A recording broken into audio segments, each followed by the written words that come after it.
Welcome to another exciting episode of Musa and Show. Here is what we have today. Ngaphambi ngene kwivideo namuhla, uPanyaza Lesufi ubhale kanje kwi-X eyaziwa ngeTwitter. Bonke abantu abasha base-Gauteng abangasebenzi abangamisi leli thuba.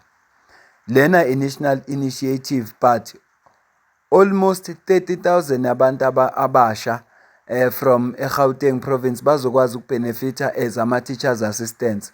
Bazohola 4,000 rand per month. Ama-applications akhona avuliwe from kusasa azobe sevuliwe. Le uyi-advertisele abantu base-Gauteng kodwa izovulwa nationally. Kufuneka 30,000 yabantu abazoba ngama-teachers assistants. Siyazi ukuthi is not that much but it's better than nothing from umuntu ohleli kumanje. 4,000 izokwazi ukwenza umehluko rather than ukuhlalela u-370. Nansi ke information yokuqala esho ukuthi umuntu uregister kanjani ukuze akwazi ukuthi apply la. Okokuqala uya kwi-site yabo sayouth.mobi kwifoni yakho internet bathi akudingeka idatha, then uklikhe ujoin now. Step 3 uklikhe I'm ready to join, uphendula ama-questions lawo ozowabuza, ukhande iprofile yakho, ufake nama-details wakho lapho lapho and bakutshela kune toll free number ne-WhatsApp ikhona 24/7. Ungaba-check-a na ku-Facebook page yabo ukwazi ukuba contact. So i-information yokuqala lokuthi uregister kanjani ngiyacabanga ukuthi kufanele uregister bese emveni kokuregister kuyina uzo-apply. Nansi enye information bese ngifuna ngiyibala. I-stipend sawo bathi 4,000 per month. Then ama-application avula from ngeyi-22 April till ngeyi-9 May. 22 April till ngeyi-9 May. Ama-interviews azoqala ngeyi-19 May ukuya kuyi-31 May. I-contract izoqala ngeyi-2 June. Basazisanga ukuthi izothatha isikhathi esingakanani. Kulela page ebengilifaka ekuqaleni belisakuchazela ukuthi kufuneka uregister kwi-sayouth.mobi. Akudingeka idatha, bathi nje uya ku-internet yakho akudingeka idatha, ufika ukuthi sayouth.mobi. Emveni kwalapho uregister, emveni kokuregister-ke uzobe uregister ufaka information yakho. Once waqeda ukuregister uzobe sowukwazi uku-apply-ke. Uku-apply uzobe applyela isikole esiseduze nawe. Isikole esiseduze nawe bazosazi nge-address ozoyifaka uma ukhanda iprofile yakho. Bathi ngeke ukwazi uku-apply lapha ngokuthi uye esikoleni wena, cha. Uzofaka wena i-information yakho. Information yakho iyona ezobazisa ukuthi isiphi isikole esiseduze nawe. Ngicabanga ukuthi si-clear lapha. Sibheke okwesithathu. I-process yesithathu uma usuqedile uku-apply yile ukuthi u-check-e manje. Uregistile ne-sayouth.mobi, uyayazi i-password yakho na. Kodwa i-password kubalulekile ukuthi uyibhale phansi. Ama-contact details wakho up to date na, ngoba akufanelanga ufake le number sasa usatholakala kuyo. I-address yakho i-correct na, ngoba i-address ukubaluleka kwayo ukuthi iyona ezokwazi ukubapha i-direction, ibapha ukuthi isiphi isikole esiseduze kwakho. So ibaluleke ngempela.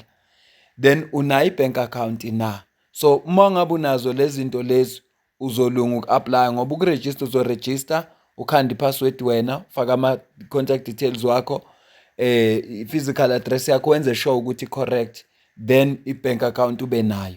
Ile nto zo-4 efuneke wenze sure ukuthi zi-up to date. Isigaba sesi-4 lesi la bakuchazela khona ukuthi uyi-update kanjani i-CV yakho.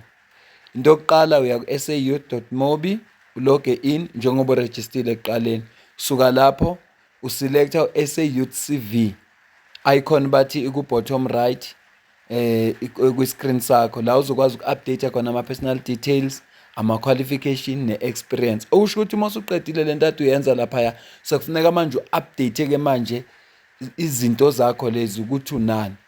Personal details ngawe funa wenze sure ukuthi uprovider wonke ama-details wakho are-recent. Ama-contact details wakho uhlale wenze sure ukuthi are up to date, ngoba labantu laba bazodinga ukuthi baku-contact via email, nge-SMS or nge-phone call. Location yakho wenze sure ukuthi up to date. Ama-qualification wakho ufake yonke into nayo kuma-qualification, even if usesebhizi naleyo nto leyo noma awukakaqedi ukuyenza. Experience funa uyifake yonke into indawo lokwasebenza khona, whether bowukhokhelwa noma bowungakhokhelwa, bovolunteer noma bowurun ibhizinisi or bowunomsebenzi no-work experience onayo, uyishare yonke lo information leyo. Ilokhu bengithi angikulethe manje ngaphambi singene kwivideo yamanje, kodwa nje asiqale ngalokhu aba-apply abantu. Uma unengane engasebenzi, uma nawe ungasebenzi, nalithuba apply, mhlampe kukhona ongasukuthola. Kwabangekho ngeGauteng sizolinda basazise mase sebe advertisile national. Okwamanje kusesaba seGauteng aba-apply abantu baphunguka abantu abangasebenzi. Siyazi ukuthi kunothisha aba-qualified afanele ngabe bathola imisebenzi yokufundisa, kodwa-ke nabo abazama, bangazama nabo kunokuhlala. Asingene-ke kwivideo namuhla.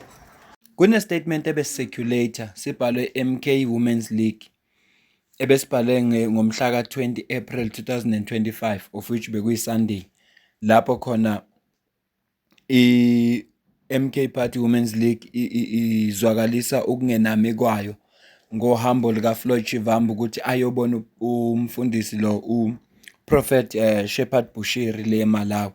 Le statement-ke sicirculateile kakhulu ku-social media, kodwa kune-statement engisithola manje lapho i-Women's League yomkhonto wesizwe party ithi yona ayisazi le statement. So angisibonanga isidingo sokuthi ngisifunde lesi. Sizofunda le statement esibhalwe umkhonto wesizwe party manje. Lesi angeke ngize ngisifunde, kodwa ngithi angisi-attach la, ngenzela ukuthi mhlawumbe abasibonile bazi ukuthi i-statement engikhuluma ngaso nalesi futhi ezothi umkhonto wesizwe party ayisazi, bazi abantu ukuthi isiphi. Le statement umkhonto wesizwe party usikhiphe ngomhla ka-21 April 2025. Isihloko sithi Clarification on MKWL Statement regarding the MK Party Secretary General's visit to Shepherd Bushiri's church.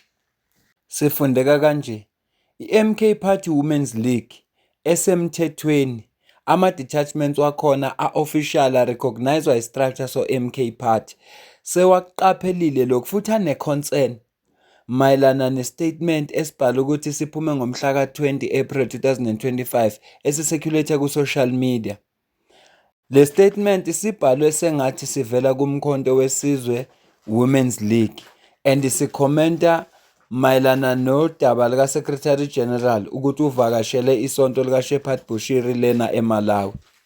Bathi-ke la bafisa ukucacisa ukuthi i-detachment esemthethweni yomkhonto wesizwe party Women's League ayizange isikhiphe leso statement, futhi ayi-recognize i-structure kanye nabantu laba aba-behind leso statement. I-MK Party Women's League iyaqhubeka futhi ikhipha wonke ama-officials communication through kuma-platforms a-approved and verified e-party, futhi izibophezele ukuthi ihloniphe i-protocol yonke ebekiwe imkhonto wesizwe party. Bathi i-MK Party beyisiphawulile ngalolo daba. Amanye ama-enquiries fanele aqondaniswe accordingly mayelana nalo osuke ebhaliwe ukuthi axhunyane naye kwi-statement. Bathi-ke wonke ama-official correspondent asuka ku-MK Women's League azo-issue only mangabe kulandelwa i-mandate abasuke beyizobe beyiphiwe ngama-officials. So ama-officials we-MK Party Women's League media contact, u-national coordinator uComrade Lindiwe Mtshali kwabhala inamba yakhe, no-national convener uComrade Nothando Shozi kwabhala inamba yakhe. Isona-ke statement lesi engisibonile, noma ngasasifunda ngalapha phansi. Isona-ke statement lesi engisibonile somkhonto wesizwe party, lapho khona i-Women's League le yamenyezelwa njoba bebala la u-coordinator kanye no-convener, ilaba bamenyezelwa besho ukuthi cha, le statement ebesicirculator asiphumi kumkhonto wesizwe party. Kukhona nje abantu ababonile ukuthi ngoba udaba ilona daba lisematheni, base bethi cha, abathathe lethuba nabo bazwakalise noma yini ebebefuna ukisho, kodwa bayisho egameni lomkhonto. Manje-ke bathi laba cha, umkhonto wesizwe party Women's League iyazicelelanisa nale statement ebesicirculator. Abantu nje abathize kodwa abasicela khona njengabantu bomphakathi nathi abemedia abathulela abanye izindaba ukuthi yonke into esizoyithula siyithole kuma-verified pages omkhonto wesizwe party. noma kuma-verified account omkhonto wesizwe party, ngoba uma kunjalo sobe sazi ukuthi i-legit iphuma kumkhonto wesizwe party ngempela.